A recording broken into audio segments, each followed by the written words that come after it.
ఆయన ఆ శ్రీచక్రం ఇలా చేతిలో పట్టుకొని తిప్పుతున్నాడు చూడు, అక్కడ ఆ స్వామి అనమాట. ఆ స్వామి విష్ణుమూర్తి దగ్గర పోయి ప్రార్థించింది. ఎవరు? పార్వతీదేవి. పార్వతీదేవి ఎవరు?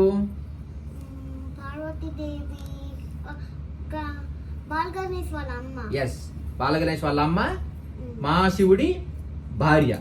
ఆమె అక్కడ ఉన్నాడు, ఎవరు బొజ్జులో ఉన్నాడు, ఎవరు? ఆ రాక్షసుడి బొజ్జులో ఉన్నాడని తెలుసుకొని మహాశివుడిని ప్రార్థించింది వెళ్ళి. ఇలా తన భర్త విషయం చెప్పింది, అయ్యా ఇక్కడ ఆయన ఆ రాక్షసుడి బొజ్జులో ఉన్నాడని చెప్పేసి. ఓకేనా? ఓ మహానుభావ. ఎవరు? ఇప్పుడు చూడు, పార్వతీదేవి మహావిష్ణువుని ఎలా అడిగింది? ఓ మహానుభావ, పూర్వం భస్మాసురుని భార్య నుంచి నా భర్తని కాపాడి నాకు ఇచ్చావు. భస్మాసురుడనే ఇంకో రాక్షసుడు ఉన్నాడు పూర్వం, ఆయన నుంచి కూడా మహావిష్ణువే ఎవరిని? మహాశివుణ్ణి కాపాడి పార్వతీదేవికి అప్పగించాడు. సో అదే చెప్తుందన్నమాట, భార్య నుంచి నా భర్తని కాపాడి నాకు ఇచ్చావు, ఇప్పుడు కూడా ఏదన్నా ఉపాయం ఆలోచించు అని కన్నీళ్లు గార్చింది. ఎవరు? పార్వతీదేవి. ఎవరి ముందు? మహావిష్ణువు ముందు. అప్పుడు విష్ణుమూర్తి పార్వతీదేవిని ఓదార్చి పంపాడు, అమ్మ ఇంటికి వెళ్దామని నేను ఆలోచిస్తా అని చెప్పేసి. అప్పుడు శ్రీహరి అంటే మహావిష్ణువు, బ్రహ్మ అంటే బ్రహ్మదేవుడు మొదలైన దేవతలు, మిగిలిన దేవతలు పిలిచి గజాసురుని చంపేందుకు. గజాసురుడు అంటే ఎవరో మనం మాట్లాడుకున్న రాక్షసుడు, గజాసురుడి పొట్టలోనే కదా మహాశివుడు ఉండేది. ఇప్పుడు ఆ గజాసురుని చంపేందుకు గంగిరెద్దులను ఆడించేవాడిగా వెళ్ళటమే సరైనదని నిర్ణయించాడు. ఎవరు? శ్రీహరి అంటే మహావిష్ణువు, బ్రహ్మ, మిగిలిన దేవతలు వీళ్ళందరూ గంగిరెద్దులు ఆడించే వాళ్ళ వేషంలో గజాసురుడి ముందుకు వెళ్ళారన్నమాట. ఓకేనా? శివుడి వాహనం నందిని ఒక గంగిరెద్దుగా చేశారు. మహాశివుడి వాహనం నంది ఉంది కదా, నందిని గంగిరెద్దుగా చేశారు. బ్రహ్మ మొదలైన దేవతల చేత తలకొక వాయిద్యం ఇచ్చారు. వాళ్ళు పిప్పి డమ్ముట్లా డ్రమ్ములు, ఇంకా వాయించేది సన్నాయి అన్నీ తీసపోయారు. మేళం సన్నాయిలు అన్నీ తీసపోయారు అన్నమాట. వాయించే డ్రమ్ములన్నీ తలా ఒక వాయిద్యం తీసుకున్నారు వాళ్ళు వాయించడానికి. తాను చిరుగంటలు సన్నాయి తీసుకుని గజాసురుడు ఉండే గజాసురపురం దగ్గరికి వెళ్ళాడు. అప్పుడు ఇంకా మహావిష్ణువు వీళ్ళందరూ కలిసి గజాసురపురానికి వెళ్ళారన్నమాట. అక్కడ గజాసురుడు ఎదురుగా చక్కగా నందిని ఆడించాడు. అక్కడ నందిని బాగా చక్కగా ఆడించారన్నమాట. ఆ గంగిరెద్దు అటు చూసి గజాసురుడు ఆనందం పొంది మీకు ఏం కావాలో కోరుకోండి అని చెప్పేసి గజాసురుడే దేవతలకు వరం వచ్చేలాగా మరి చెప్పాడన్నమాట. ఓకే, నేను మీకు ఏం కావాలో కోరుకోండి నేను ఇస్తానని చెప్పాడు. గజాసురుడిని వీళ్ళందరూ కలిసి మెప్పించారన్నమాట. గంగిరెద్దు నాటించి సన్నాయి మేళాలు మోగించి గజాసురుడిని అంటే రాక్షసుడిని దేవతలందరూ మెప్పించారు. అప్పుడు మీకేం కావాలో కోరుకోండి అని చెప్పేసి గజాసురుడు పొగరగా అన్నాడు. అప్పుడు శ్రీహరి, ఇది శివుడు వాహనం నంది, శివుడిని వెతికేందుకు వచ్చింది కాబట్టి శివుడు నువ్వు అని కోరాడు. ఓకేనా? శివుడు ఎవరి బొజ్జులో ఉన్నాడు? రాక్షసుడి బొజ్జులో. గజాసురుడు రాక్షసుడి బొజ్జులో ఉన్నాడు.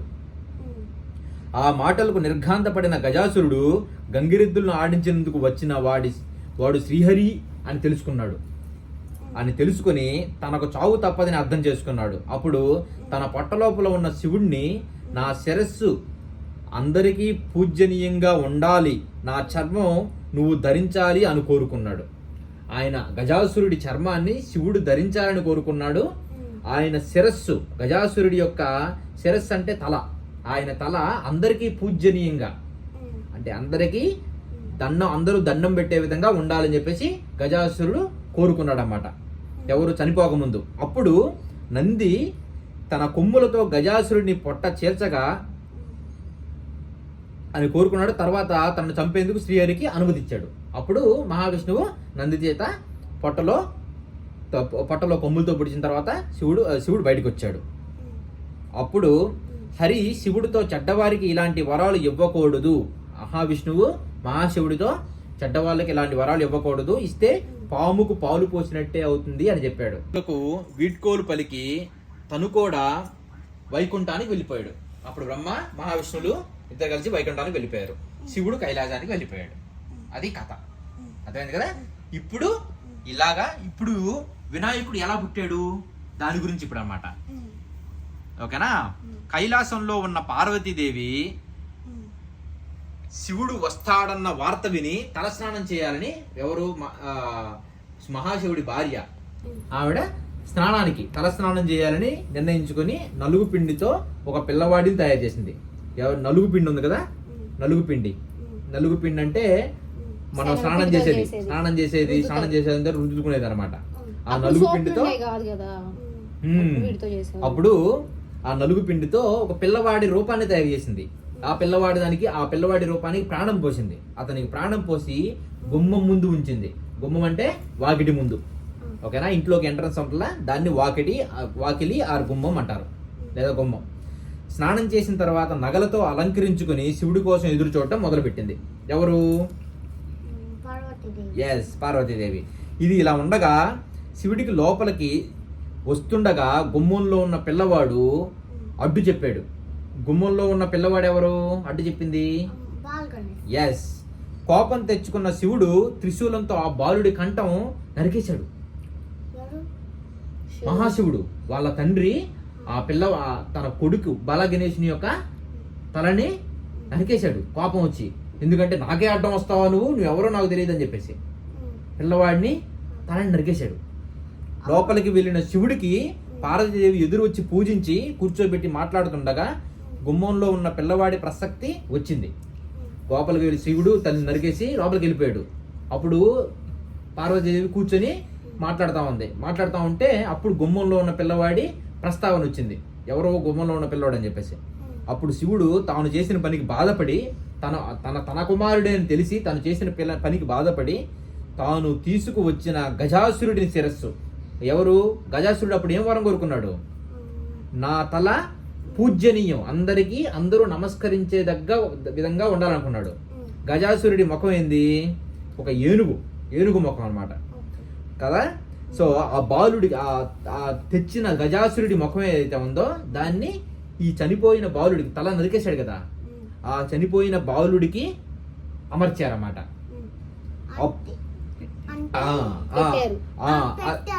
అప్పుడు అవును, అతనికి గజాననుడు అని పేరు పెట్టి పెంచుకోవడం ప్రారంభించారు. గజాననుడు ఆయన ముఖం గజముఖం అంటారు. అంటే వినాయక స్వామి మొహం గజముఖం అంటారు. ఏనుగు ముఖంలా ఉంటుంది కదా, అందుకని ఇది గజముఖం అంటారు. ఆ గజాసురుడి ముఖమే అలా ఆ విధంగా గణేశుడు పుట్టాడు అన్నమాట. వినాయకుడు ఆ విధంగా పుట్టాడు. అర్థమైంది కదా. సో ఇప్పుడు ఆయన పేరు పెట్టి పెంచుకోవడం ప్రారంభించారు. గజాననుడు కూడా భక్తితో తల్లిదండ్రులను సేవలు చేయసాగాడు. గజాననుడు అంటే వినాయకుడు కూడా తల్లిదండ్రుల్ని భక్తి శ్రద్ధలతో పూజించి కాళ్ళకు నమస్కరించి అలా వాళ్ళని బాగా చూసుకునేవాడు, వాళ్ళ చెప్పిన పనులు చేసేవాడు. అనింద్యుడు అనే ఎలుకను వాహనంగా చేసుకుని తిరగడం మొదలు పెట్టాడు. కొంతకాలానికి పార్వతీ పరమేశ్వరులకు కుమారస్వామి పుట్టాడు. ఈ గణేశుడు పుట్టిన తర్వాత కొంతకాలానికి పార్వతీ పరమేశ్వరులకి కుమారస్వామి అంటే అయ్యప్ప స్వామి పుట్టాడు అన్నమాట. అతడు మహావీరుడు, నెమలి అతని వాహనం. అలా పుట్టారన్నమాట మా పార్వతీ పరమేశ్వరులకి పిల్లలు. అన్న ఎవరు? ఎస్. తమ్ముడు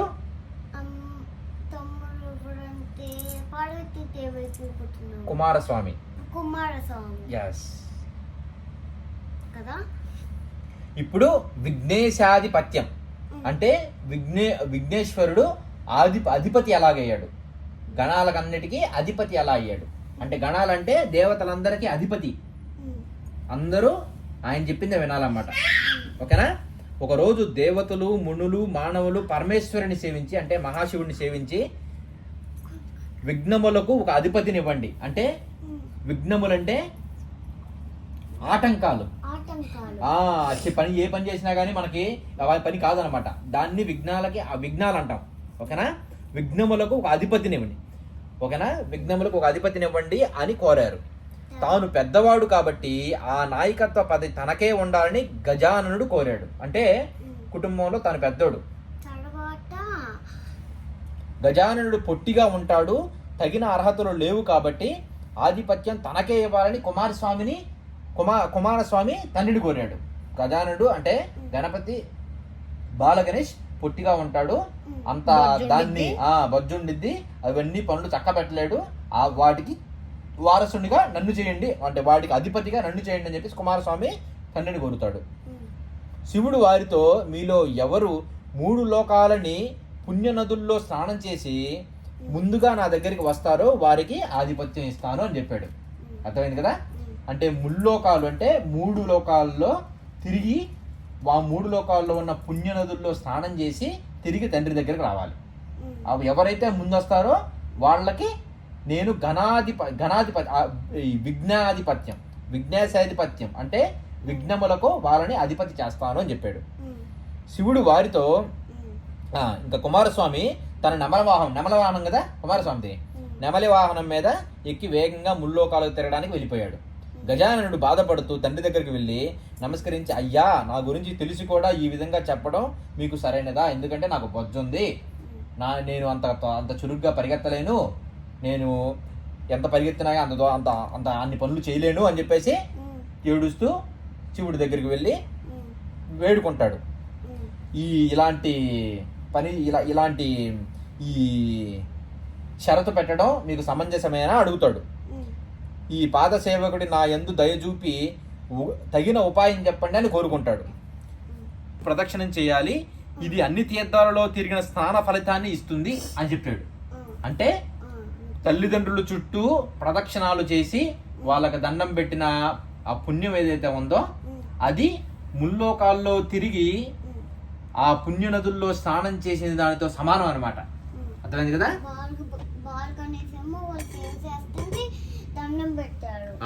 తల్లిదండ్రుల చుట్టూ తిరుగుతూ ప్రదక్షిణాలు చేస్తూ వాళ్ళకి దండం పెట్టి వాళ్ళ ఆశీర్వాదాలు తీసుకున్నాడు అన్నమాట.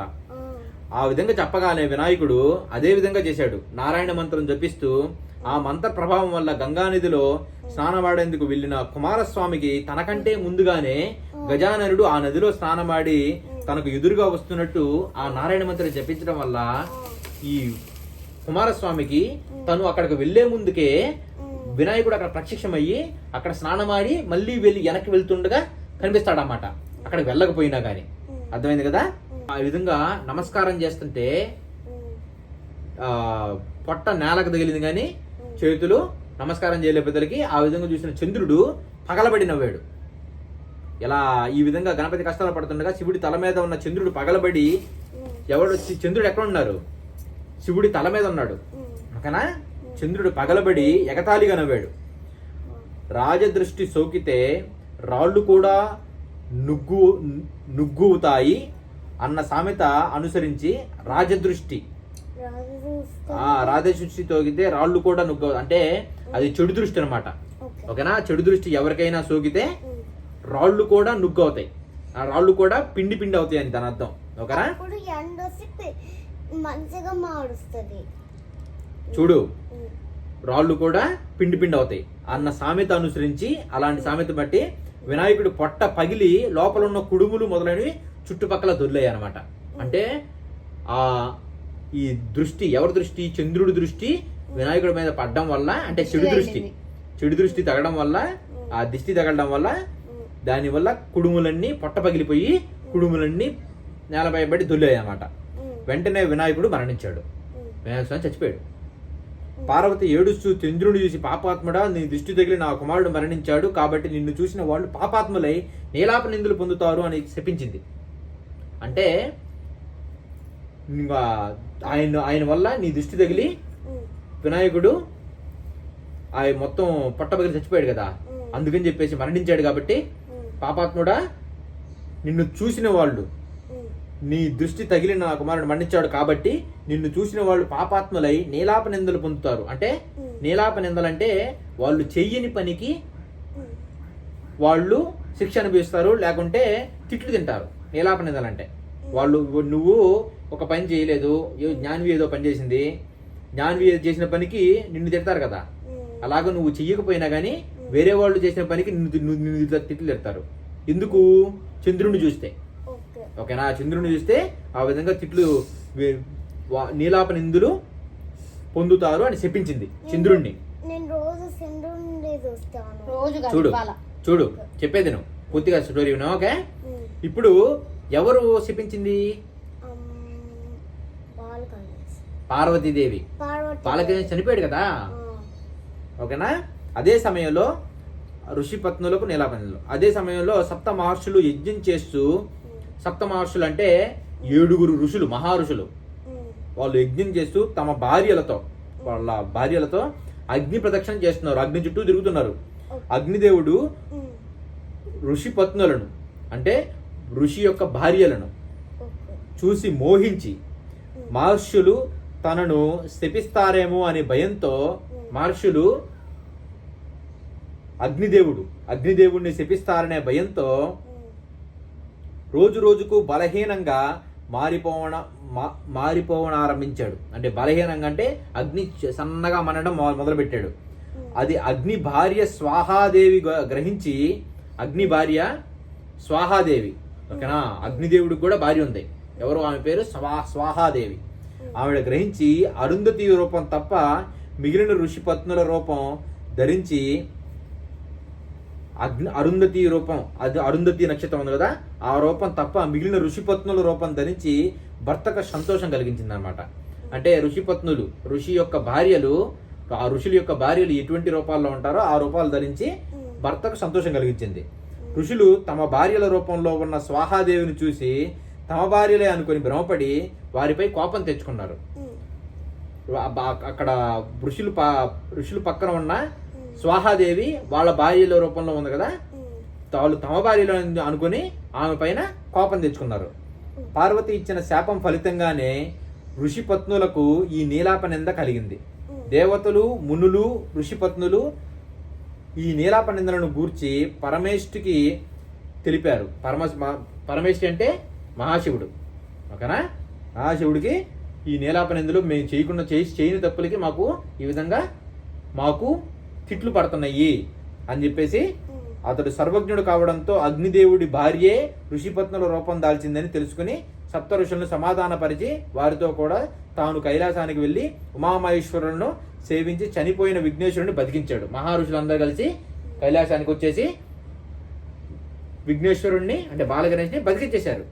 దాంతో పార్వతీ పరమేశ్వరులు ఎంతో సంతోషించారు. పరమేశ్వరుడు అంటే ఎవరు? మహాశివుడు. ఇద్దరు బాగా సంతోషపడ్డారు. ఎందుకు? బాలగణేష్ ని బతికించేసినందుకు. ఎవరు బతికించారు? మహర్షులు, సప్త మహర్షులు అంటే 7 మహర్షులు కైలాసానికి వెళ్ళి వాళ్ళందరినీ బతికించేశారు, బాలగణేష్ ని బతికించేశారు. అప్పుడు దేవతలు మిగిలిన వాళ్ళు, పార్వతి నువ్వు ఇచ్చిన శాపం వల్ల అన్ని లోకాల్లో ఉన్న వారికి కీడు జరుగుతుంది అంటే పార్వతీదేవి చంద్రుడిని శపించింది కదా, నిన్ను చూసిన వాళ్ళందరికీ నీలాపనిందలు తిట్టు తప్పవని చెప్పేసి, కాబట్టి దాన్ని ఉపసంహరించు అని ప్రార్థించారు. ఓకేనా. నువ్వు ఇచ్చిన ఏదైతే ఉందో అది ఉపసంహరించుకో అంటే వెనక్కి తీసుకో, ఆ శాపాన్ని పార్వతీదేవి నువ్వు ఇచ్చిన శాపాన్ని వెనక్కి తీసుకో అని చెప్పేసి మహర్షులు, దేవుళ్ళందరూ కోరారు. అప్పుడు వారి ప్రార్థనలకు సంతోషించిన పార్వతీదేవి సంతోషంతో కుమారుని దగ్గరికి తీసుకుని ముద్దాడి, ఏ రోజున వినాయకుని చూసి చంద్రుడు నవ్వాడో ఆ ఒక్కరోజు మాత్రం చంద్రుని చూడకూడదు అని చెప్పింది. అంటే ఏ రోజు అయితే వినాయకుడిని చూసి చంద్రుడు నవ్వాడో ఆ ఒక్కరోజు అంటే వినాయక చవితి రోజు అంటే ఈ రోజు, ఓకేనా, చంద్రుని చూడకూడదు అని చెప్పింది అనమాట. అప్పుడు బ్రహ్మ మొదలైన దేవతలు సంతోషిస్తూ తమ నివాసాలకు వెళ్ళిపోయారు. భాద్రపద శుద్ధ చతుర్థిలో మాత్రం చంద్రుని చూడకుండా జాగ్రత్త తీసుకుని సుఖంగా ఉన్నవారు సుఖంగా ఉంటారు.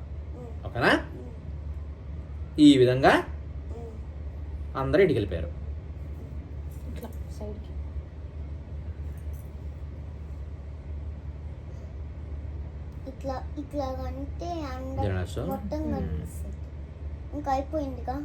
ఒక్కటే లాస్ట్ ఒక్క స్టార్ ఉంది. ఈ ఒక్క తర్వాత సమంతకోపాఖ్యానం, ఓకేనా. ఇది ద్వాపర యుగంలో అంటే శ్రీకృష్ణుడు వాళ్ళు ఉన్న టైంలో, ఓకేనా. శ్రీకృష్ణుడు భూమి పైన ఈ ఒక్క కథ అయిపోవచ్చింది, ఓకేనా. ద్వాపర యుగంలో ద్వారకావాసి అయిన శ్రీకృష్ణుడు అంటే ఎవరు? ఇక్కడ మహావిష్ణువి మరో రూపం. అక్కడ మహావిష్ణువు ఉన్నాడు కదా, అవును. ఇక్కడ చూడు, ద్వాపర యుగంలో ద్వారకావాసి అంటే ద్వారక మహానగరానికి రాజు. ఆయన ద్వారకావాసి అంటే ద్వారకా మహానగరంలో నివసించేవాడు. ఓకేనా? మహాశివుడు అంటే బాల్గణేష్ నాన్న. ఇప్పుడు శ్రీకృష్ణుడు. ఓకేనా? శ్రీకృష్ణుడు అంటే మహావిష్ణువు మరో రూపం, మహావిష్ణువు. ఓకేనా? మహావిష్ణువు అంటే అక్కడ శ్రీచక్రం పట్టుకొని చూస్తున్నాడు కదా యువతల పక్క ఇల్లు ఒక లాస్ట్ లో ఇక్కడ ఆయన మహావిష్ణువు మరో రూపం శ్రీకృష్ణుడు. ద్వాపర యుగంలో ద్వారకావాసి అయిన శ్రీకృష్ణుడు నారదుడిని దర్శించి, నారదుడు అంటే ఆయన సోది చెప్తా ఉంటాడు అన్నమాట. అది చేశారు, ఇది చేశారు, వీళ్ళ దగ్గర నుంచి పోయి కబుర్లు ఇంకొకరి దగ్గరికి, ఆ కబుర్లు దిగొచ్చి వీళ్ళ దగ్గరికి, అందరికి దేవతల మధ్యలో మనకి వాళ్ళకి సమాచారం అందిస్తూ ఉంటాడు. ఇప్పుడు పోస్ట్ మ్యాన్ వచ్చి మనకు పోస్టులు అందిస్తా, అలాగా వీళ్ళ దగ్గర నుంచి కబుర్లు వాళ్ళకి, వాళ్ళ దగ్గర నుంచి కబుర్లు వీళ్ళకి, అలా కబుర్లు అందిస్తూ ఉంటాడు అన్నమాట. నారదుడు దర్శించి ప్రార్థించి మాట్లాడుతుండగా స్వామి, ఎవరో నారదుడు ఏం చెప్తున్నాడు అనమాట, స్వామి సాయంకాలం అయింది, అంటే సాయంత్రం అయింది, ఈవినింగ్. ఈ రోజు వినాయక చతుర్థి కాబట్టి పార్వతీదేవి శాపం వల్ల చంద్రుడిని చూడకూడదు, నేను నా ఇంటికి వెళ్తున్నాను అనుమతించండి అని గతంలో జరిగిందంతా చెప్పి స్వర్గానికి వెళ్ళిపోయాడు. ఎవరు? నారదుడు శ్రీకృష్ణుడికి గుర్తు చేశాడు అన్నమాట. అయ్యా ఈ రోజు అప్పుడు ఈ విధంగా జరిగింది కాబట్టి ఈ రోజు మనం చంద్రుడిని చూస్తే అనవసరంగా నేను తిట్లు తినాల్సి వస్తుంది, కాబట్టి నేను స్వర్గానికి వెళ్ళిపోతానని చెప్పేసి పర్మిషన్ తీసుకొని వెళ్ళిపోతాడు. అప్పుడు శ్రీకృష్ణుడు ఆ రోజు రాత్రి చంద్రుడిని చూడకూడదని పట్టణంలో చాటింపు వేయించాడు. పట్టణంలో అంటే ద్వారకా నగరంలో మొత్తం ఈ రోజు చంద్రుడిని చూడొద్దు అని చెప్పేసి చాటింపు వేయించాడు, డప్పు కొట్టించాడు, చూడకూడదు. అవును. శ్రీకృష్ణుడు క్షీరప్రియుడు. క్షీరం అంటే ఏంది? పాలు. ఓకేనా? శ్రీకృష్ణుడు క్షీరప్రియుడు కావడంతో ఆ రోజు రాత్రి ఆకాశం వైపు చూడకుండా పశువుల శాలకు వెళ్ళి పాలు పితుకుతూ, ఆకాశం వైపు చూడకుండా ఇలా సాయంత్రం, పశువుల శాల అంటే పశువులు ఉండేది, పశువుల కష్టం. అవును. వెళ్ళి పాలు పితుకుతూ పాలలో చంద్రుని ప్రతిబింబం చూశాడు. ఓకేనా? పాలు పితుకుతూ అంటే పాలల్లో చంద్రుని ప్రతిబింబం, అంటే పైన చంద్రుడు ఉంటాడు కదా, చంద్రుని యొక్క రిఫ్లెక్షన్, ప్రతిబింబం చూసి ఆహా నాకు ఎలాంటి ఆపద రానుందో అని అనుమానించడం ప్రారంభించాడు. కొన్నాళ్లకు సత్రాజిత్తు సూర్యవరంతో సమంతకమణిని సంపాదించి శ్రీకృష్ణుని చూడడానికి ద్వారకకు వచ్చాడు. సత్రాజిత్తు సూర్యుడి వరంతో సమంతకమణి, ఓకేనా, సమంతకమణి అనే మణితో సంపాదించి శ్రీకృష్ణుడి దగ్గర చూడడానికి ద్వారకకు వచ్చాడు. శ్రీకృష్ణుడు అతనికి మర్యాద చేసి ఆ మణిని తనకు ఇవ్వమని అడిగాడు. అతను మర్యాద చేసి సత్రాజిత్తుకి, అయ్యా నాకు కొంచెం ఆ మణి పోయా, నాకు నచ్చింది అన్నాడు. అప్పుడు సత్రాజిత్తు, ఇది రోజుకు 8 బారువుల బంగారం ఇస్తుంది, దీనిని ఏ ఆప్తునికైనా ఏ తెలివి తక్కువ వాడిస్తాడు అన్నాడు. రోజుకి 6 బారువులు బంగారం అంటే చాలా బంగారం ఇచ్చింది రోజుకి, దీన్ని ఎందుకు ఇస్తాడు, తెలివి తక్కువ వాడైతే ఎందుకు ఇస్తాడు ఎవరికైనా అని చెప్పేసి చెప్తాడు సత్రాజిత్తుడు శ్రీకృష్ణుడికి. శ్రీకృష్ణుడు ఊరుకున్నాడు. ఇంకా ఒకరోజు సత్రాజిత్తుని తమ్ముడు ప్రసేనుడు సమంతకమణిని కంఠానికి ధరించి వేటాడేందుకు వెళ్ళి అడవికి వెళ్ళగా అక్కడ ఒక సింహం ఆ మణిని మాంసం అనుకొని ప్రసేనుడిని చంపింది. ప్రసేనుడు ఎవరు? సత్రాజిత్తు తమ్ముడు ఆ సమంతకమణిని మెడక తగిలించుకొని వెళ్తే సింహం అది మాంసం అనుకొని చెప్పేసి ప్రసేనుడిని చంపేసింది. ఆ సింహం ఆ మణిని తీసుకుపోచుండగా ఒక భల్లూకం అంటే ఏంది? బేర్, ఎలుగుబంటి. ఓకేనా? ఆ సింహాన్ని చంపి ఆ మణిని తీసుకొని తాను ఉండే కొండ బెలం అంటే ఏంది? గుహ.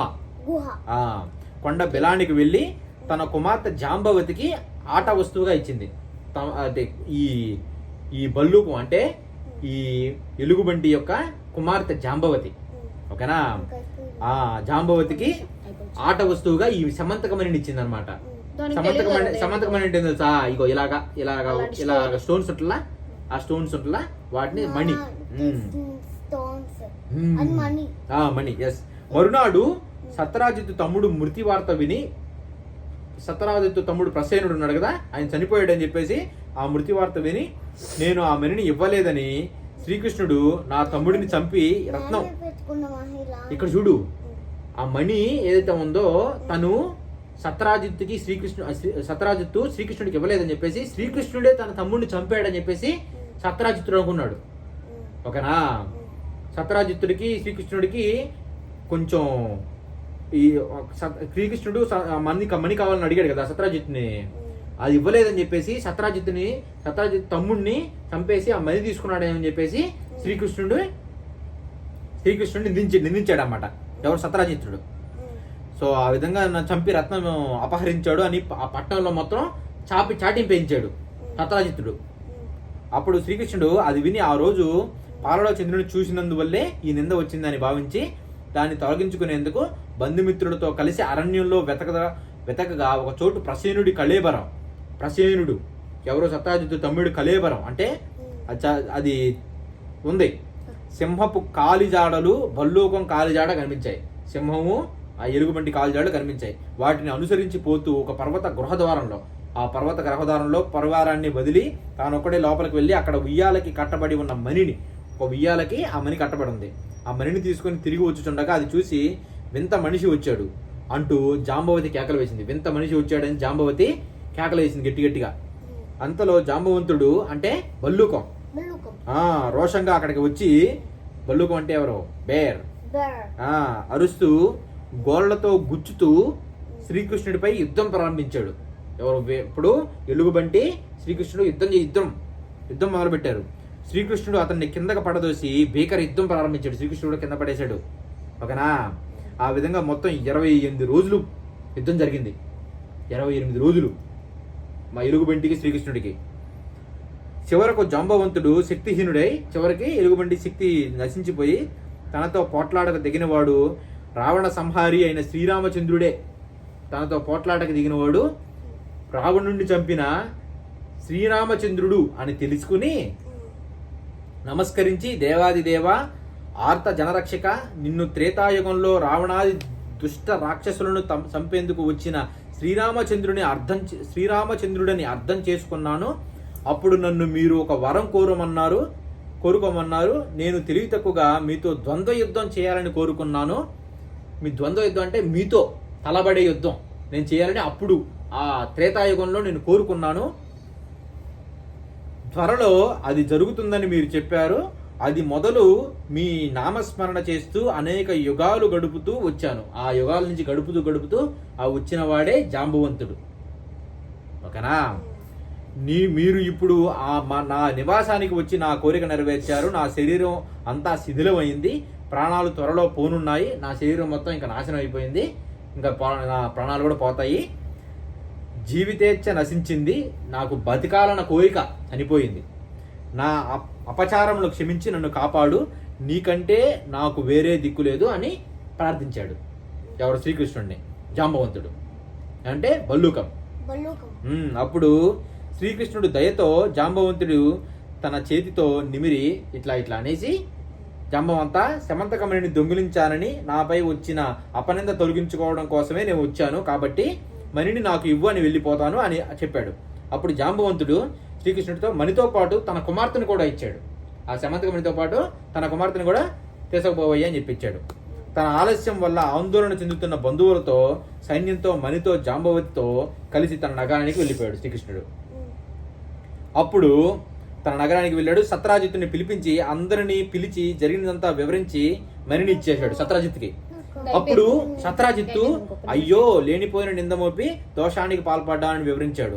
మణితో పాటుగా తన కుమార్తె సత్యభామను కూడా సత్రాజిత్తు శ్రీకృష్ణుడికి ఇచ్చేశాడు. తన తప్పు క్షమించమని వేడుకున్నాడు. అక్కడి నుంచి జాంబవతిని పెళ్లి చేసుకున్నాడు. ఇక్కడి నుంచి సత్యభామని పెళ్లి చేసుకున్నాడు కదా. ఇద్దరిని పెళ్లి చేసుకున్నాడు శ్రీకృష్ణుడు. చేసుకోకూడదా? సరే శ్రీకృష్ణుడు నువ్వు చెప్తులు కానీ, శ్రీకృష్ణుడు ఒక దేవుళ్ళు కదా, వాళ్ళు అప్పుడు చేసుకునేవాళ్ళు. అప్పట్లో ఉండేది అలా కదా. శ్రీకృష్ణుడు ఒక శుభముహూర్తంలో జాంబవతి సత్యభామలను వివాహం ఆడాడు. ఇద్దరిని పెళ్లి చేసుకున్నాడు. అప్పుడు దేవతలు మునులు శ్రీకృష్ణుని స్తుతించి, మీరు సమర్థులు కాబట్టి నీలాపనింద పోగొట్టుకున్నారు, మాలాంటి వారు ఏమి చేయగలరు అని ప్రార్థించారు. అప్పుడు శ్రీకృష్ణుడు భాద్రపద శుద్ధ చతుర్థిలో ప్రమాదవశాత్తు చంద్రుని దర్శనమైతే ఆ రోజు గణపతిని పూజించి మణి కథను విని పూజాక్షతలు తలపై వేసుకున్నట్లయితే నీలాపనిందలు పొందకుండా ఉంటారు. ఇప్పుడు మనం అందరం ఈ చేసాం కదా, గణపతిని పూజించాము, ఈ మొత్తం సమంతకమణి కథను చదివాము. ఇప్పుడు అక్షంతలు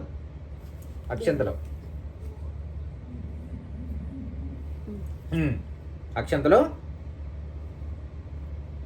నేను ఒకటి వేసుకున్నా, నువ్వు కూడా పైన వేసుకో. తీసుకో. జ్ఞానవిరామను కూడా రా, అక్షంతలు పైన వేసుకోరా ఒకసారి రా. కింద పడింది. ఏం కాదు, అంతే, కింద పడిపోద్ది. అక్షంతలు వేసుకుంటే కింద పడిపోతాయి. దా అన్ని అక్షంతలు తల మీద వేసుకోమ్మా. దా అదే వేసుకోవాలి. తీసుకో, నువ్వే వేసుకో. తీసుకోవాలి, తీసుకొని పైన వేసుకో. తల మీద పెట్టుకో. అది అది ఆ విధంగా ఈ విధంగా అక్షంతలు తలపైన వేసుకుంటే నీలాపనిందులు పొందకుండా ఉంటారు అని చెప్పాడు. దాంతో దేవతలు మునులు సంతోషించి తమ ఇళ్లకు వెళ్ళిపోయారు. ప్రతి సంవత్సరం భాద్రపద శుద్ధ చతుర్థిలో దేవతలు, మహర్షులు, మానవులు మొదలగు వారు గణపతిని పూజించి తమ కోరికలు నెరవేర్చుకొని ఆనందంగా ఉన్నారని శాప మోక్ష విధానం సౌనకాది మునులకు వివరించిన తర్వాత సోత మహాముని తన ఆశ్రమానికి వెళ్ళిపోయాడు. అది కథ అయిపోయింది. అది అలా జరిగింది. స్వామికి దండం పెట్టుకోండి.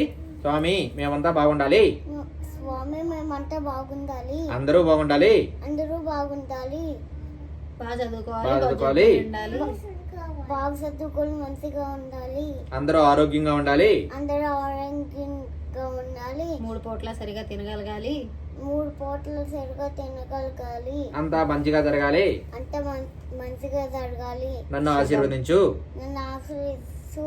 శుభం. ఇప్పుడు తల్లిదండ్రుల ఆశీర్వాదం తీసుకోవాలి మీరు. ఓకేనా? లేవండి. రండి. దా రాజాండి కళ్ళకి దండం పెట్టుకోండి. రండి. దా, ఇద్దరికి. నాన్నకు కూడా లేవండి. మరి నేను నీకు పెట్టుకుంటా. పెట్టుకో.